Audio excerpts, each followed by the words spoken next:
So what I want to do now is see how some of those partial derivatives and total derivatives and so forth can help us understand something about thermodynamics.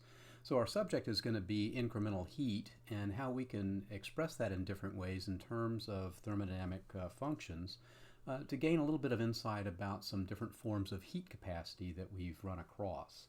So we're going to start by talking about incremental heat written in this form. We've seen this before, but it basically is when we move the pressure volume work over to the other side of the equation, starting with du is equal to the incremental heat plus the incremental work, and we just rearrange that, we can write the incremental heat as equal to du plus pdv.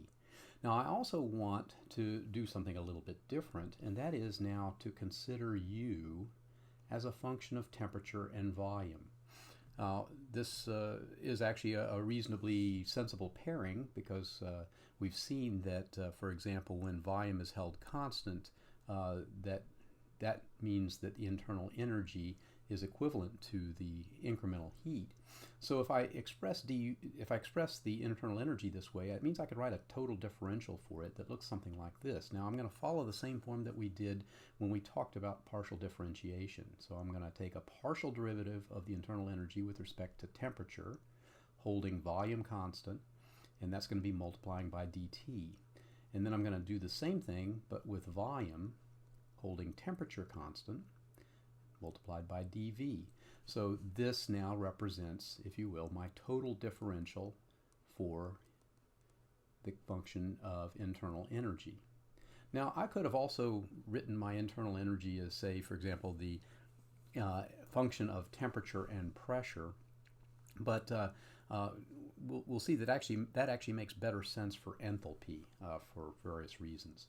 So if I've used this, now what I want to do is to take this expression for du and plug it in over here in my expression for the incremental heat. So now that'll give me a new expression for incremental heat that'll look like this. I'm going to plug that total differential in, so I'll get du dt at constant volume dt.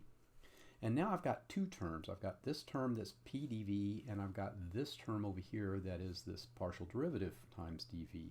So I'm going to combine those together, and I'll end up with du dv at constant temperature plus pressure, all multiplying dv. All right, so that's an interesting looking expression. I will have to say that if you're seeing this for the first time, that probably doesn't cause you great excitement because it's hard to know exactly what all of this means. So let's begin to interpret it a little bit. We'll recall when we held constant volume. We held volume constant. That would be like saying this whole term over here is going to be equal to 0 because dV would be equal to 0. But at constant volume, that's when we found that the incremental heat at constant volume was in fact equal to the differential of our internal energy U.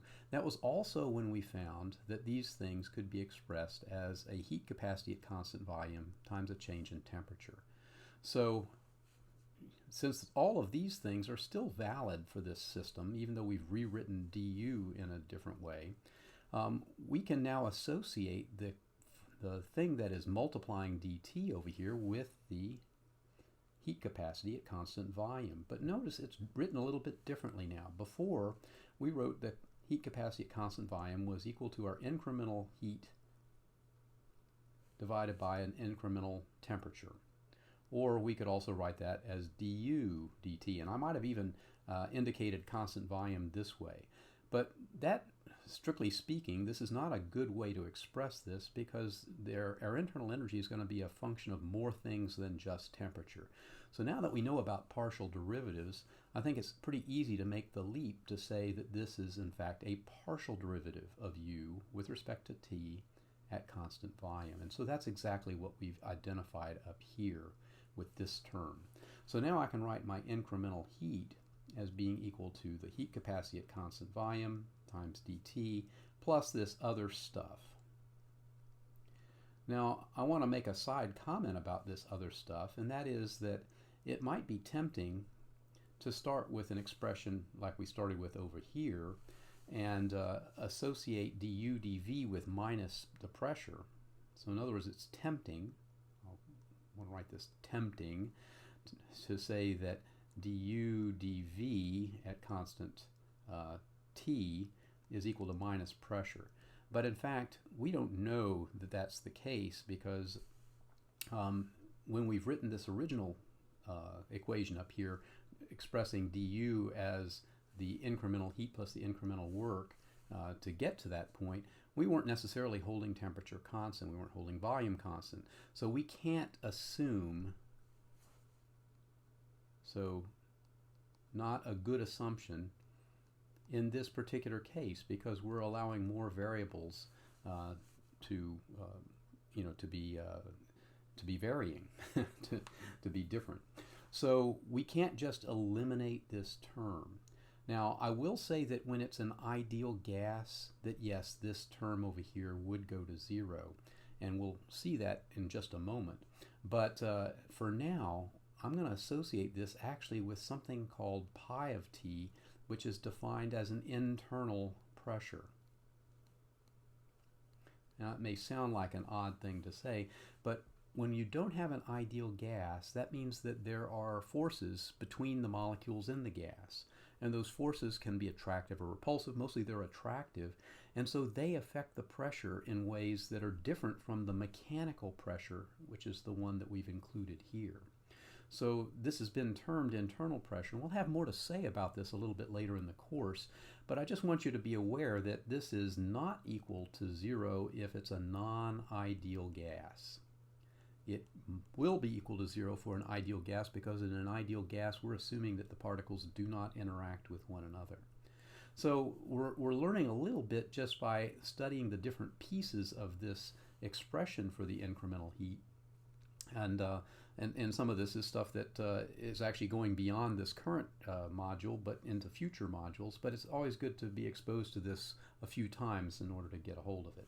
So what we have here is a very nice general expression for our increment of heat, now expressed in some ways as a function of volume and temperature. Now, is there anything more we can learn from this? Well, let's suppose that I were to divide through this equation by an increment of temperature, and to do it in such a way that I was doing it under the constraint of constant pressure. So in other words, what I want to do is go by 1 over dt, and to do it under a constraint of constant pressure, and apply that to this equation. It's slightly illegitimate, but I'll just say it's legitimate enough that we can do it here.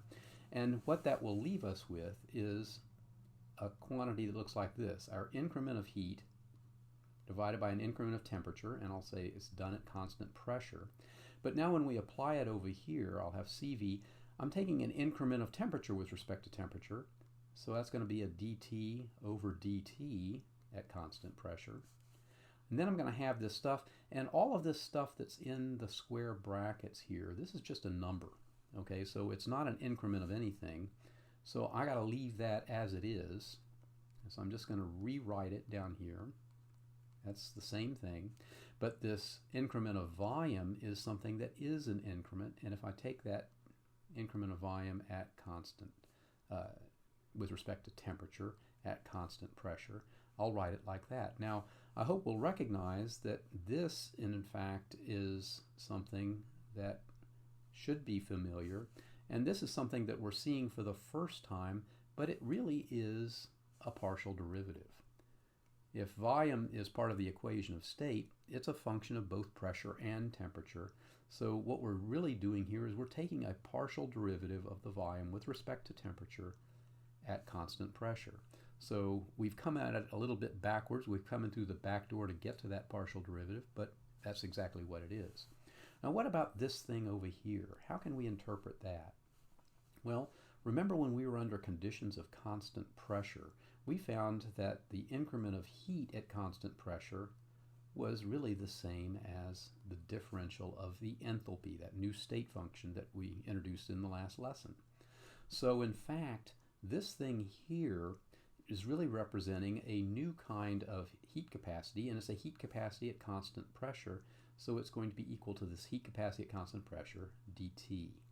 So now this ratio of this increment of heat with respect to temperature at constant pressure is really just a definition for the heat capacity at constant pressure.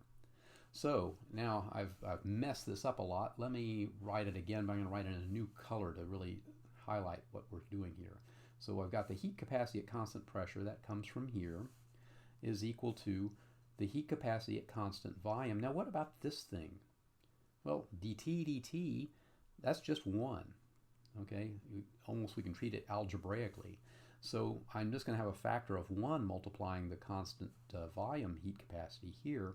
And then I've got this crazy combination of partial derivative at constant temperature plus pressure times this other partial derivative at constant pressure. So what I have here is basically an equation that helps me relate the two forms of heat capacity at constant pressure and at constant volume. So this is something that is a valid relationship between those heat capacities, and this is basically good for any gas. We haven't made any assumptions about an ideal gas in formulating this equation, but now we have a really good connection between them that will be good for any gas, whether it's ideal or not ideal.